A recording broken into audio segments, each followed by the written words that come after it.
Всем привет, девочки! Qaysizlar? Kayfiyatlaringiz yaxshimi? Men sizlarga hozir shunaqa zo'r narsani bo'lishmoqchiman. Buni sizlar ko'rmasanglar aniq bo'lmaydi va точно bilaman, menga rahmat aytasiz. Chunki bu ko'pchilikni muammosi. Qani tez reaksiya bosamiz, keyingi storiesga o'tamiz. Yuzingizda черная точка bilan muammo bormi? Poralarning kengayib ketishi, makiyajlaringizda poralaringizda остаткаларni qolib ketishi bilan muammo bo'layotgan bo'lsa, men sizga mana shu gidrofilkani tavsiya qilaman.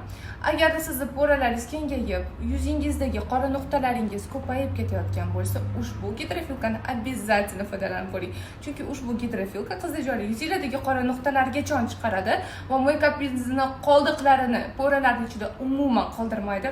Hidiga keladigan bo'lsak, hidi juda ham zo'r, chunki bundan changi derivani hidi keladi va sostavida vitamin C bo'lganligi uchun yuzingizni ham oqartiradi, poralaringizning ichidagi kirlarni, maykap qoldiqlarini chiqarib tashlaydi va bundan tashqari qora nuqtalarga ham bay deysiz. Bu mahsulotni faqatgina UM Cosmetics magazinlaridan xarid qilishingiz mumkin. Yetgancha soni kam qolgan. Avvalinglar, narxini menga emas, o'zligiga yozinglar. Ko'ramiz. So'z isboti bilan rostdan makiyajni tez yechib bera oladimi? Qora nuqtalarni ketkazadimi? Va qizlarjoylar eng asosiysi poralarning ichida остатка qolib ketmaydimi? Buni bilish uchun xos test qilamiz. Test qilishimiz uchun bizga nima kerak bo'ladi? Birinchi bu mahsulotni ochib olamiz. Nicho. Kстати, men yaxshi ko'radigan tonalkani olamiz. Bu uncha-munchaga o'chib oqib ketmaydigan tonalkalardan bittasi.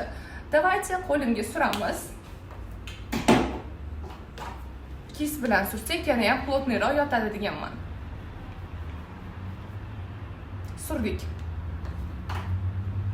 А теперь сухой ватный диск oldim va давайте лучше без этого. Bilasizlar, mahsulot yangi paytida chiqishi qiyin bo'ladi. Вот, chiqdi. Ishqalamiz. Eritamiz tonalkani va artamiz yaxshilab. Erigandan keyin artamiz, сразу emas. Вот tonalka va meni qo'lim. Bundan keyin обязательно siz yuzni penkada yuvishingiz kerak. Mana hidi chiqdi. Hidini dahshatligini qizlar hidiga umuman gap bo'lish mumkin emas. Idealni bittada tonali kremni eritib chiqarib berdi. Qo'limda esa hech qanaqa tonalkani остаткasi qolmadi. Terizni, kстати, quritib olmaydi. Haqiqatda tonalkalaringizni tez chiqarib beradi. Testimdan o'tdi, hidi menga juda ham yoqdi. Ishlatib ko'rishni tavsiya qilaman.